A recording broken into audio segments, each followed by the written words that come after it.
Good morning, everyone. Okay, today we are going to start with some other topic related to our environment chapter only. Okay, हमने क्या क्या पढ़ लिया था last time में? Food chain, food web, then ecosystem, components of ecosystem, types of ecosystem, right? These all things we have already covered. Okay, we have also studied about biological magnification, है ना? So today we are going to study about how do our activities affect the environment, है ना? हमने अब तक देखा क्या ecosystem क्या है, इकोसिस्टम के कंपोनेंट्स क्या है, what is food web, what is food chain, ठीक है, what are trophic levels and all, that are all things we have covered. What are different types of organisms, है ना? अब the different types of organisms which makes up an ecosystem, जो interaction आप देखते हो, the interaction between the living and the non-living, right? Non-living factors as well as living organisms. इन दोनों का जो interaction आप देख रहे हो, तो obviously कुछ एक purpose रहेगा उसका, right? To maintain the balance in the ecosystem, in the nature, है ना? अब इसी में एक टॉपिक आपको दिया है कि human activities, our activities as in what we are talking about human activities only which have the effect on the ecosystem, ठीक है? तो ऐसे कौन कौन से हमारे एक्टिविटीज हो सकते हैं which can lead to the degradation of the environment और द इकोसिस्टम, जिसका इफेक्ट हमको नेचर में देखने को मिलता है बिकॉज ऑफ आर एक्टिविटी. कोई भी ले लो आप, राइट? यहाँ पे जो मेजरली गिवन है वो तो हम स्टडी करने ही वाले, but normally we also know कि if there is what deforestation, है ना, तो it can lead to the adverse effect, हो सकता है ना. देन ग्लोबल वार्मिंग का एक इशू हो सकता है, ठीक है? उसके वजह से हम देख ही रहे इतना बड़ा concern, that is ozone layer depletion. Okay, तो ये एक मेजर जो है इफेक्ट हो रहा है ना, due to the human activities only which can affect the ecosystem और आवर एनवायरमेंट. अब वो डायरेक्टली भी हो सकता है, इनडायरेक्टली भी हो सकता है. फाइन. देन एक और हमको इसमें पढ़ना है, that is related to the waste management, है ना. अब गार्बेज और you can say waste materials जो हम ही क्या कर रहे हैं, हमारे ही एक्टिविटी की वजह से there are different types of waste which are generated in the ecosystem या नेचर, ठीक है? तो उसको भी मैनेज आप कैसे कर सकते हो, कैसे सेग्रीगेट कर सकते हो डिफरेंट टाइप के वेस्ट को, that also we are going to study. तो पहला जो हम इसमें पढ़ने वाले हैं effect, that is ozone layer and its depletion. तो before starting with this topic you should know कि what do you mean by what is ozone layer, how it is formed, and then उसके बाद वो proceed करके हम देखेंगे कि उसका डिप्लीशन कैसे हो रहा है, how it is getting depleted. Okay, आपने मेजरली सुना होगा, ओजोन होल के बारे में सुना होगा. फाइन. तो वो किस वजह से हो रहा था? Obviously due to the activities only. Okay, our activities only, जिस वजह से हम जो ये यूज कर रहे हैं, एसीज, रेफ्रिजरेंट्स, फायर एक्सटिंग्विशर्स, ठीक है, तो these are releasing various harmful gases. अब वो जो है हमारे एनवायरनमेंट में जा रहा है, तो ऑब्वियस सी बात है कुछ ना कुछ हार्म करेगा एनवायरनमेंट को, ठीक है? तो वही हम उसी का इफेक्ट देखने वाले हैं, whatever we are using, ठीक है? दिस फायर एक्सटिंग्विशर्स कह लो, रेफ्रिजरेटर बोल लो, एयर कंडीशंस बोल लो, ठीक है? सो ये कौन कौन से केमिकल्स ऐसे जनरेट कर रहा है जिस वजह से इतना ज़्यादा जो है मेजर कंसर्न हो गया है ओजोन लेयर को ऊपर को लेके, ओजोन लेयर को लेके. फाइन. तो one by one we will see. First of all, what do you mean by this ozone? उसका फॉर्मूला सभी को पता है, दैट इज O3, है ना. अब ये बनेगा कैसे, पहले तो ये देखना है. उसके पहले आपको थोड़ा सा यूवी रेडिएशंस के बारे में पता होना चाहिए, हार्मफुल अल्ट्रावायलेट रेडिएशंस, ठीक है? तो जो यूवी रेडिएशंस होते हैं, ऑब्वियसली मेन कंसर्न ही हमारा ओजोन लेयर का क्या है, to protect us from this harmful ultraviolet radiations reaching to the surface of the earth, है ना. अगर ये चीज़ हो जाता है, if your ozone layer is getting depleted, खत्म हो रहा है, ये लेयर जो है, ये परत जो है क्या होती जा रही है, थिन होती जा रही है, ठीक है? वही एक ओजोन होल के रूप में हमको जो है एंटार्क्टिक रीजन में देखने को मिला था. उसका हार्मफुल इफेक्ट क्या हो सकता है, directly this ultraviolet radiations from the sun can reach on to the surface of the earth. तो ये जो शील्ड है हमारा, ओजोन लेयर है, अगर यही डिस्टर्ब हो गया, डिस्ट्रॉय हो गया, तो अल्ट्रावायलेट रेडिएशन को कवर कर पाएगा क्या? ये नहीं. So obviously ultraviolet radiation will reach on to the surface of the earth, है ना, जिस वजह से कुछ अच्छा इफेक्ट होगा क्या इसका? Obviously not. You know, ultraviolet radiations के बहुत सारे हार्मफुल इफेक्ट्स हैं. One of the harmful effect is on the skin, ठीक है? It can cause skin cancer, ठीक है? देन आई डैमेज भी कर सकता है. ओके, आई डैमेज कर सकता है, कैटरैक्ट्स कॉज कर सकता है, एज वेल एज और बहुत ज़्यादा इसका मेजरली इफेक्ट किस पे होता है, ऑन द डीएनए, ठीक है? जो ह्यूमन का डीएनए है उसको भी अफेक्ट कर सकता है, प्लांट के डीएनए है, क्रॉप्स जो है, ठीक है, उनको डैमेज कर सकता है. So obviously there is need to protect the what you can say ozone layer from getting depleted, है ना. तो वन बाय वन थोड़े से पॉइंट्स देख लेते हैं हम. First of all ozone, obviously it is a deadly poisonous gas. अगर आप ओजोन की बात करो तो इट इज पॉइजनस गैस, ठीक है, when it is on the troposphere या surface of the earth. But यही जो है if it is located in the obviously in the stratosphere layer, है ना, तो ये क्या करता है, एक प्रोटेक्टिव शील्ड जैसा बन जाता है, ठीक है. तो इसका जो मैकेनिज्म है दैट इज ऑब्वियसली डिफरेंट. तो हम वही पढ़ रहे हैं कि how it is actually getting form. तो सिर्फ आप जब ओजोन बोल रहे हो, है ना, that means it is a poisonous gas. But जब आप ओजोन लेयर की बात कर रहे हो which is situated located on the stratosphere, है ना, कुछ kilometres away, 15 to 35 kilometres away from the troposphere या surface of the earth, at that time आप बोल सकते हो क्या, इट इज शील्डिंग अस या covering the surface of the earth so that harmful UV radiations हमारे अर्थ सरफेस के ऊपर रिच या फॉल ना हो पाए. Okay fine. Next, at the higher level, जैसा अभी हमने डिस्कस किया, at the higher levels of atmosphere ozone shields the earth surface, right, from the harmful ultraviolet radiations. तो इसी से हमको बचाना है. UV radiation can causes certain effects. One of the effect जैसा हमने अभी डिस्कस किया, स्किन कैंसर हो सकता है, डीएनए डैमेज हो सकता है, आई डैमेज हो सकता है, ठीक है, क्रॉप्स को डैमेज हो सकता है. ह्यूमन को तो कर ही रहा है.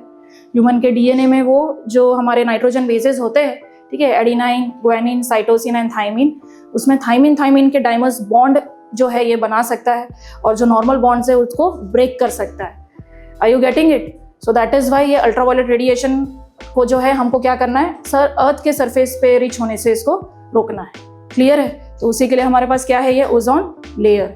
अब आप सोचो, आपकी एक्टिविटीज ऐसी हो रही है, हमारी एक्टिविटीज ऐसी हो रही है जिस वजह से ये लेयर क्या होते जा रहा है, खत्म होते जा रहा है, थिन होते जा रहा है, और एक टाइम आ सकता है व्हेन कंप्लीटली ये डिस्ट्रॉय हो जाए. तो ऐसा होना चाहिए क्या? Obviously not, right. Fine. So देखो, अब इसका फॉर्मेशन की अगर बात की जाए, at the higher levels of the atmosphere higher energy that is ultraviolet radiation split some oxygen molecule. अभी O2 की अगर हम बात कर रहे हैं which is nothing but what, the atmospheric oxygen, है ना. अब इसका जो स्प्लिटिंग होगा तो it will result into O+O that is free oxygen atoms. कौन से ऑक्सीजन एटम्स है ये? Free oxygen atoms. किससे ये ब्रेक हो रहा है? In the presence of this ultraviolet radiation. अब जो ये फ्री ऑक्सीजन यहाँ पर रिलीज हुआ है, it will again combine with the molecular oxygen, right. Molecular oxygen के साथ ये अगेन कंबाइन होगा this free oxygen and it will form what, ozone. Finally ये क्या बनाएगा, ओजोन. ठीक है, यहाँ पर ये आपको बताया गया है troposphere and stratosphere, right, mesosphere and ionosphere, ये हमको पता है ना, डिफरेंट स्फीयर्स. तो इसमें जो आपका ओजोन है that lies in the stratosphere zone या region which save us from the harmful effects of ultraviolet radiation. यहाँ पर एक डायग्राम में शो किया है आपको, when it reaches to the surface of the earth, right, तो ऑब्वियसली ये क्या है, it is acting as a poisonous gas, है ना. बैड ओजोन बोला है, बट यही स्ट्रेटोस्फियर में है तो it is acting as a good ozone, क्योंकि ये हमें प्रोटेक्ट कर रहा है from the harmful ultraviolet radiations. ठीक है, अब यहाँ पर ultraviolet radiation if you can see कि क्या हो रहा है, जो इंडस्ट्रीज है, ठीक है, व्हीकल्स है, fire extinguishers, air conditions and all, है ना, रेफ्रिजरेंट्स, कूलर्स, ये सारे क्या रिलीज कर रहे हैं, सम केमिकल्स. ठीक है, one of the major chemical is CFC, इसका फुल फॉर्म क्या है, क्लोरोफ्लोरोकार्बन्स. ठीक है, ये जो क्लोरोफ्लोरोकार्बन्स है इसमें एक जो क्लोरीन है, क्लोरीन रहेगा इसके अंदर, राइट. तो ये जो एटम जो रिलीज हो रहा है क्लोरीन के, it is what actually it is doing, ये वन बाय वन करके ओजोन के इसमें से ऑक्सीजन को रिप्लेस करते जा रहा है विद द क्लोरीन एटम्स. समझ रहे हो? तो उस वजह से क्या होगा, ये जो ओजोन की परत है वो क्या होती जाएगी, पतली होती जाएगी, डिप्लीट होते जाएगा, ठीक है, थिन होते जाएगा, और उस वजह से अल्ट्रावायलेट रेडिएशन के चांसेस है it can reach on to the surface of the earth. ठीक है, तो उसी से हमको इसको क्या करना है, रोकना है, बचाना है. तो ये शील्ड को बचाओगे तभी तो अल्ट्रावायलेट रेडिएशन को बचा पाओगे अर्थ के सरफेस पे फॉल होने से. अब ऑब्वियसली गवर्नमेंट ने कुछ जो है आप बोल सकते हो इनिशिएटिव लिया रहेगा, ठीक है, in order to what you can say freeze और ban the use of this chlorofluorocarbons, है ना. तो उसका यूज हम कैसे बैन लगा सकते हैं, by controlling the use of air conditions, then refrigerants, fire extinguishers, जिसमें हम क्या यूज कर रहे हैं, कुछ ऐसे हार्मफुल केमिकल्स जो कि एटमॉस्फेयर में, और यू कैन से एटमॉस्फेयर में जा रहा है बट वहाँ से वो कहाँ तक पहुँच रहा है, स्ट्रेटोस्फियर के ओजोन लेयर तक. ठीक है, और वहाँ पे ऑक्सीजन के एटम्स को रिप्लेस करके क्या कर रहा है, क्लोरीन को फिक्स कर रहा है वहाँ पर, and due to which ozone layer क्या होते जा रहा है, थिन होते जा रहा है। ठीक है, तो इसको कंट्रोल करने के लिए you can see 1980s amount of ozone began to drop sharply due to the chemicals such as chlorofluorocarbons. Okay, chlorofluorocarbon की वजह से ये क्या हो रहा था, ऑब्वियसली जो ओजोन लेयर है वो थिन होते जा रहा था। ठीक है, 1987 United Nation Environment Programme that is UNEP made an agreement, अभी जस्ट हमने डिस्कस किया राइट, कि they made an agreement to freeze the CFC production. CFC production को फ्रीज किया जाए, बैन लगाया जाए, या ऐसे प्रोडक्ट्स के मैन्युफैक्चरिंग है ना उसके ऊपर ध्यान दिया जाए जिसमें ये हार्मफुल केमिकल्स क्या होते जा रहा है, यूज हो रहा है।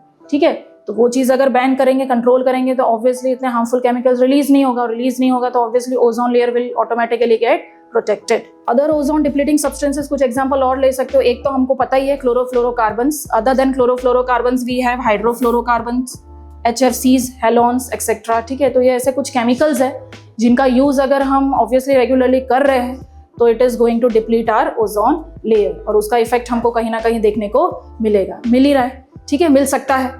Okay, so that is why we need to have a control on this particular chlorofluorocarbons and other hazardous chemicals which can deplete the ozone layer. यहाँ पे आप देख सकते हो CFCs released into the environment, right? And it goes on to the surface of the from atmosphere. It can reach to the ozone layer, है ना? और वो एक एक करके एटम जो निकाल रहा है, हमने ऑलरेडी बोला, उसका रिप्लेस करेगा। Then sunlight breaks the CFC, sunlight in the sense आप किसकी बात कर रहे हैं यहाँ पर, अल्ट्रावायलेट रेडिएशंस की ही। ठीक है, जो क्लोरीन एटम को स्प्लिट अप करेगा, then chlorine reacts with ozone and finally वो क्या करेगा, उसको डिस्ट्रक्ट करेगा। ठीक है, ओजोन लेयर को। यहाँ पे दिख रहा है आपको chlorine plus ozone gives chlorine monoxide plus releases the free oxygen. अब ये जो फ्री ऑक्सीजन रहेगा आपका, it will again combine with chlorine monoxide and chlorine के एटम्स रिलीज होंगे। तो ये स्टेप्स क्या होते जाता है, कंटिन्यू होगा ये स्टेप्स। ठीक है, जिस वजह से हमारा जो क्लोरीन एटम है, it is going on reacting with the ozone layer and as a result of this ozone layer will get depleted. Okay, have you understood? What role does ozone layer play? Ozone layer अगर troposphere के ऊपर होता है तो वो हमें protect करता है। Okay, fine. Then what happens if ultraviolet radiation reaches to the surface of the earth? वो स्किन कैंसर हो सकता है, फिर आईज डैमेज कर सकता है। What is the effect on DNA? DNA can get damage. हाँ, है ना? DNA भी डैमेज हो सकता है ना? Yes. What about crops? Crops भी डैमेज कर सकते हैं। डैमेज हो सकते हैं। तो आप सोचो इतना ज़्यादा ये डैमेज कर रहा है एनवायरनमेंट को, तो ऑब्वियसली नीड है ना इसका ओजोन लेयर को प्रोटेक्ट करने का।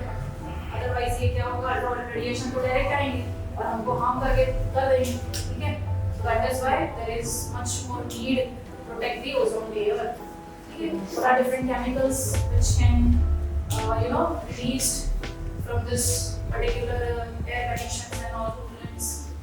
Chlorofluorocarbon. Fluorofluorocarbons. Okay. But ozone layer form कैसे होता है? How ozone layer is getting formed? Formula क्या है? What is the formula of ozone? O3। ठीक है, तो ये बन कैसा रहा है? आपको जो क्वेश्चन आता है ना कि how ozone layer is formed and how ozone layer is getting depleted. Okay, ऐसे क्वेश्चंस आते हैं, है ना? और what are the harmful effects of ultraviolet radiation? ये कॉमन क्वेश्चन है. 2-3 questions can be asked related to the ozone layer का concept. Okay. Yes. Ozone layer बन कैसा रहा है? This is molecular oxygen. Okay, इसको स्प्लिट कौन कर रहा है? UV radiation. Okay, so it is splitted into which this thing, O free oxygen plus free oxygen के एटम्स, है ना? फ्री ऑक्सीजन है only if O you are writing, that means you are talking about free oxygen. O2 अगर बोल रहे हो that is molecular oxygen. Atmosphere में oxygen रहेगा ना प्रेजेंट, राइट? तो वही ब्रेक हो जाएगा due to the presence of this ultraviolet radiation और ये स्प्लिट होगा into free oxygen atoms. Okay, then what will happen? This free oxygen atom किससे combine हो रहा है? O2 के साथ, that is nothing but molecular oxygen. And finally अभी ये O plus O2, इधर ऑक्सीजन का एक एटम है, यहाँ पे दो एटम है, टोटल 3 atoms हो जाएंगे। Okay, so O3 is nothing but ozone. Okay, so this way ozone is getting formed. पहले तो formation पता होना चाहिए, yes, है ना? Then उसके बाद उस पे जाएंगे हम कि actual उसका function क्या है, ठीक है? When it is poisonous and when it is not, fine. Then what are the harmful effects जैसा हमने discuss किया, okay? And when where this ozone layer is present, in which this sphere above the surface of the earth, कौन से layer में present है ये? Stratosphere. Stratosphere, okay? Good. So next जो इसमें हमारे दूसरे जो activity रहेगा, that is waste management, that we will discuss in some next lecture. Okay, thank you.